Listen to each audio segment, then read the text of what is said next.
Capítulo 16. Perseverança e paixão. Podemos afirmar com certeza que nada grandioso no mundo foi realizado sem paixão. Hegel. A razão pela qual definição de objetivo é o ponto de partida para toda realização é que, quando você tem um motivo forte o bastante para atingir sua meta, vai perseverar e não vai desistir quando as coisas ficarem difíceis. Com certeza você já ouviu a velha expressão separar os meninos dos homens. Ficar firme no objetivo durante todo o caminho até um desfecho de sucesso significa ter determinação até o fim. Durante a Guerra Civil, perguntaram ao presidente Abraham Lincoln, o que acha de Grant como líder? Ele respondeu, o que ele tem de melhor é a fria persistência de propósito. Não se empolga com facilidade e tem a pegada de um bulldog. Quando ele crava os dentes em alguma coisa, nada o faz soltar. Eu diria que isso é perseverança. Cravar os dentes no objetivo que está perseguindo e segurar até o objeto de seu desejo estar em seu poder. O filho da persistência de propósito é o sucesso que buscamos. Quando uma pessoa tem certeza de estar no caminho certo,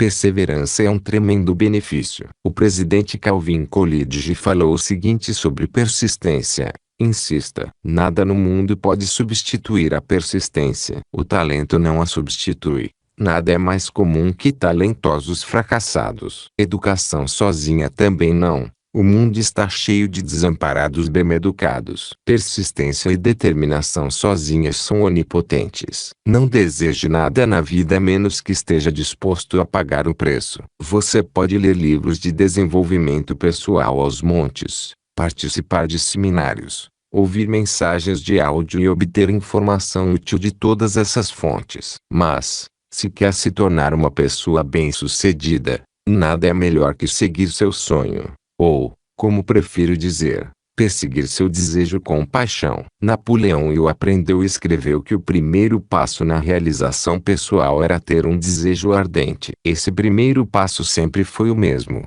e não mudou. É provável que você sofra a derrota ou desista cedo demais se não tiver o desejo ardente ou a paixão para perseguir seu sonho. Tenha certeza de que o que está fazendo é exatamente o que deseja e que não está atrás de dinheiro ou do que outra pessoa deseja. Se você for atrás de alguma coisa pela qual tem paixão, o dinheiro será secundário em sua vida. Como Jonah Shade afirmou há mais de 100 anos. Um navio no porto está seguro mas não é para isso que navios são construídos. Da mesma maneira, o poeta russo Boris Pasternak disse, não são revoluções e revoltas que abrem caminho para dias novos e melhores, mas a alma de alguém, inspirada e incandescente. É sabedoria ancestral ou conhece a ti mesmo. Olhar dentro da própria alma para encontrar respostas. O que o homem superior procura está nele mesmo.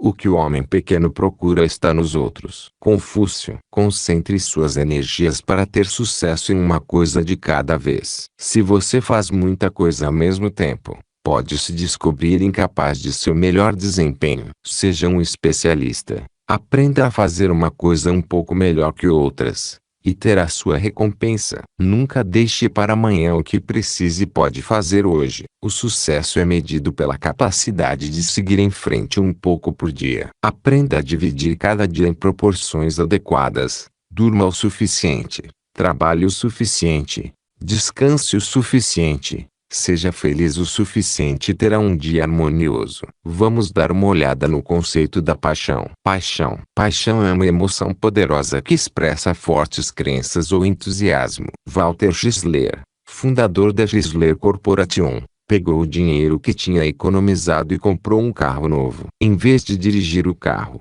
ele o desmontou, para aperfeiçoá-lo. Isso é a paixão. E não é à toa que Chrysler pôde citar Ralph Waldo Emerson dizendo, nada grandioso jamais foi realizado sem entusiasmo. Quando você descobrir sua paixão, vai amar fazer o que precisa ser feito para realizá-la. Enquanto muitos outros sem paixão não serão bem-sucedidos porque não aplicam seus talentos ou desistem. Sem paixão, você não terá a direção e o foco necessários para alcançar o sucesso. Robert T. Johnson Jr.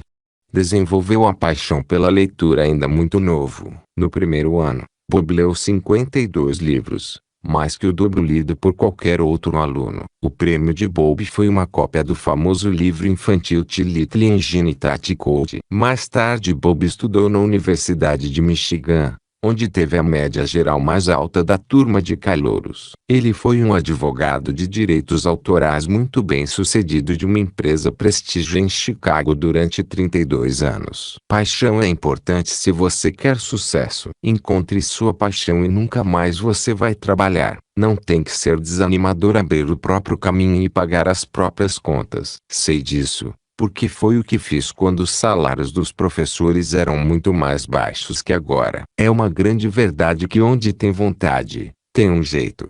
A citação foi escrita por James A. Garfield quando era professor de línguas antigas na faculdade de Eton, em Ohio, aos 26 anos. A carta foi endereçada a seu jovem amigo Burkins Daly, de 19 anos. 24 anos depois de ter escrito essa carta de conselhos, Garfield havia se tornado o 24º presidente dos Estados Unidos, e Burkins Daly era presidente da faculdade de Eton. Recentemente almocei com um empresário muito culto, e ele mencionou seu filho, que disse ser quase um gênio com memória fotográfica, mas que, apesar da inteligência, não avança na estrada para o sucesso. Lembrei ao meu amigo que eu com certeza tinha lido mais de 1000 livros e que, embora minhas descobertas me levassem a crer que inteligência era algo bom de se ter, não era a garantia de sucesso. Apesar da inteligência, se a pessoa não tem objetivo, vontade, um desejo ardente, paixão ou outro termo que você queira usar, ela não vai planejar, fazer as escolhas certas e agir para realizar feitos dignos de valor. Toda atividade e preparação são de pouca utilidade sem um propósito. Uma pessoa que não tem propósito é comparável a um navio sem leme, com mapa ou bússola jogado pelo mar. Pode-se dizer que muita gente está tentando atravessar o oceano da vida sem um destino definido. Pessoas sem um propósito estão mais propensas a um naufrágio do que a encontrar um porto seguro. Singularidade de propósitos significa tomar a decisão de seguir um curso, profissão ou trabalho específico na vida. O propósito se torna um objeto que você consegue manter em vista e em relação ao qual continua se esforçando não só quando tudo é fácil, mas também quando o caminho é difícil. Era isso que o apóstolo Paulo se referia quando disse: uma coisa faço. O propósito se tornou o trabalho da vida de Paulo, significando que toda a sua energia era dirigida para aquela realização, e, quando falou prossigo para o alvo a fim de ganhar o prêmio, ele quis dizer simplesmente que aquele era seu propósito de vida e que ele tinha uma vontade e determinação que não aceitariam derrota. Talvez o sábio homem tenha dito melhor ao dar o conselho: olhe sempre para frente, mantenha o olhar fixo no que está diante de você. Veja bem por onde anda, e os seus passos serão seguros. Não se desvie nem para a direita nem para a esquerda. Afaste os seus pés da maldade. Não existe conselho melhor quanto à importância da singularidade de propósito. Se você cria uma ação, cria um hábito. Se você cria um hábito, cria um caráter. Se você cria um caráter, cria um destino. André Maurois. Você tem o poder de escolha. A primeira-dama Eleanor Roosevelt disse: no fim, damos forma à nossa vida e damos forma a nós mesmos. O processo não termina até morrermos. E as escolhas que fazemos são, em última análise, de nossa responsabilidade. Existe um livrinho maravilhoso sobre nosso direito de escolher o futuro, Your Greatest Power, a ser lançado pela Citadel Editora com o título O Poder Secreto, de J. Martin Coe, que pode ser lido em cerca de 30 minutos. Você tem um bem maravilhoso, e usá-lo corretamente contribui para a confiança e a paz de espírito. O uso desse poderoso bem vai permitir que você se mova na direção de seu principal objetivo ou propósito na vida. A aplicação correta desse bem transforma fracasso em sucesso. Se você experimentou alguns fracassos,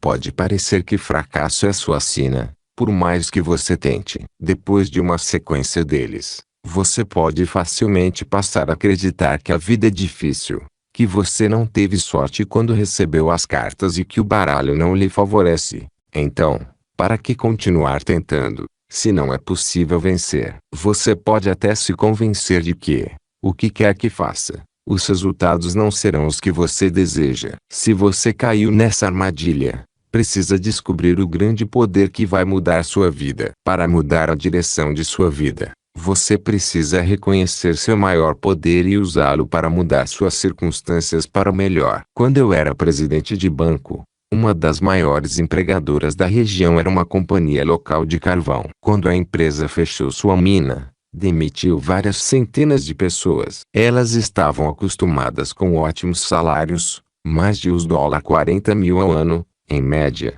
além de benefícios muito abrangentes. Muitos desses mineiros eram clientes do banco, e ouvi vários deles contarem o que havia acontecido. Alguns reclamavam da empresa. Muitos entraram com pedido de indenização por invalidez. Alguns sem dúvida tinham lesões, porque o trabalho em uma mina de carvão subterrânea é insalubre. Tenho experiência pessoal, pois meu pai era mineiro de carvão e sofreu ferimentos graves mais de uma vez. O direito de escolha, o maior poder do indivíduo, nunca foi mais aparente do que na reação dessas pessoas ao desemprego. Alguns mineiros usaram a ocasião para fazer uma pausa e refletir sobre a vida. Muitos foram estudar nas faculdades locais. Outros conseguiram empregos que em certos casos eram melhores que aquele que haviam perdido. Muitas vezes uma pessoa que perdeu o emprego ou teve de enfrentar outras dificuldades adota a atitude de que a vida é difícil, a vida é injusta, o empregador é desonesto, a sorte não a favoreceu. Então, de que adianta? Você não pode vencer. Esse tipo de pessoa faz pouco ou nenhum esforço e está firmemente convencido de que nenhum esforço vale a pena, porque, o que quer que ela faça, não vai ter sucesso. Uma vez perdido o desejo de vencer na vida, a pessoa simplesmente aceita seu destino e provavelmente usa a energia que tem para culpar os outros. Essas pessoas fazem afirmações como gente rica não presta, eles herdaram a riqueza que têm. O governo cobra impostos demais, os preços estão muito altos ou qualquer outra desculpa, apontando o dedo em todas as direções, mas deixando de olhar para o espelho. Sempre que as pessoas vivem o fracasso, simplesmente deixam de descobrir o grande poder que certamente mudará a sua vida. Elas não o reconhecem, nem sabem que ele existe. Conseguem ver outras pessoas enfrentando dificuldades como elas, e o que pensam sobre sua condição é que a vida é assim mesmo. Raimundo de Ovies conta uma história sobre o tempo em que a grande biblioteca de Alexandria, no Egito, pegou fogo, e só um livro foi salvo. Um homem pobre comprou o livro por alguns cobres. O livro não era muito interessante, mas tinha uma tira de violino onde estava escrito o segredo da pedra de toque. A pedra de toque era uma pedrinha que podia transformar metal comum em ouro puro. A mensagem dizia que a pedra de toque podia ser encontrada nas praias do Mar Negro, entre todos os outros seixos que se pareciam com ela. Mas o segredo era que a verdadeira pedra de toque era quente ao toque, enquanto as outras pedras comuns eram frias. O homem pobre que havia comprado o livro com a mensagem vendeu os poucos bens que tinha e foi para o litoral. Ele tinha um plano de se tornar rico encontrando o seixo que era quente ao toque. O homem sabia que não podia simplesmente pegar um seixo frio e jogar fora. Se o fizesse, poderia pegar a mesma pedra centenas de vezes. Seu plano era que, quando pegasse uma pedra e a sentisse fria, simplesmente a jogaria no mar. O plano permitia que ele pegasse cada pedra só uma vez. O homem passou um dia inteiro pegando seixos, mas nenhum deles era pedra de toque. Depois passou uma semana, um mês, um ano, 3 anos, mas não encontrou a pedra de toque. Porém, estava determinado e continuou pegando seixos, descobrindo que eram frios e jogando no mar. Ele mantinha a rotina dia após dia. Finalmente, em uma bela manhã, pegou um seixo, e ele era quente. Porém, ele o jogou no mar. Falando de maneira simples, ele havia criado um hábito tão forte de jogar as pedras no mar que, quando encontrou a pedra quente que queria, ele a jogou longe. A história da pedra de toque é como nós. Quantas vezes tivemos esse grande poder, o poder de escolher, e não o reconhecemos? Sem dúvida tivemos esse grande poder nas mãos e o jogamos fora por termos deixado de reconhecê-lo. O poder de escolha é o maior poder que uma pessoa pode ter. Napoleão Hill publicou seu maior best-seller, Chincandy Grohish, em 1937. Esse livro deve ter influenciado mais pessoas do que qualquer outro livro de desenvolvimento pessoal já escrito. Com certeza me influenciou. O título em si teve tremendo efeito no sucesso do livro. E o escolheu Chincandy Grohish como título depois de ter terminado o manuscrito e enviado para o editor. Nenhum outro título poderia ter tido os mesmos resultados positivos. O título parece saltar aos olhos. E como alguém que está em busca do sucesso não seria atraído por ele? Penso que a resposta para a atração que esse título exerce sobre um comprador potencial de livros de desenvolvimento pessoal, de motivação ou sobre o desejo de ficar rico é óbvia. O livro foi um sucesso tão grande que, embora tenha sido lançado no auge da Grande Depressão e fosse vendido pelo salgado preço de capa de $2,50, sem o tipo de divulgação que existe hoje, esgotou-se em poucas semanas. Foi reimpresso com uma tiragem maior e se esgotou rapidamente de novo. Chincandy Grohish teve 3 tiragens em 1937 e continua sendo impresso continuamente desde então. Muitos chamados best-sellers ficam disponíveis nas livrarias por um período de 2 anos ou menos. E, se você quer um livro específico lançado vários anos atrás, tem que pesquisar para encontrar uma cópia. A escolha de Napoleão Hill tem tido enormes resultados positivos, e seu benefício é sentido ainda hoje, não só nos Estados Unidos, mas no mundo todo também. Chincandy Grohish é um dos títulos mais copiados de todos os tempos. Muitos autores seguem publicando livros, alguns valiosos, outros sem nenhuma qualidade, com variações do título que podem ser a mudança de uma palavra, na tentativa de usar a popularidade de Chincandy Grohish para promover suas obras. Mais uma vez, o poder de escolha, como exercitado por Hill na escolha de seu título, se comprova pela popularidade constante do livro em todo o mundo passados 75 anos. Como diretor executivo da fundação cujo nome é uma homenagem a Hill, passei recentemente várias semanas no Japão, China, Singapura, Hong Kong e Malásia e visitei livrarias em cada um desses países. Observei em primeira mão a popularidade dos livros de Napoleão Hill, muitos deles publicados de forma legal, outros pirateados, sem pagamento de royalties. A popularidade dos livros em outros países é mais uma evidência do efeito de Napoleão Hill ter usado seu maior poder. O poder de escolha. Quantas vezes cada pessoa esteve diante desse grande poder e não o reconheceu? Os efeitos de fazer a escolha de desistir me lembram as palavras de William Moulton Marston, nas planícies da hesitação. Secam os ossos de incontáveis milhões que, na soleira da vitória, sentaram-se para esperar e, esperando, morreram.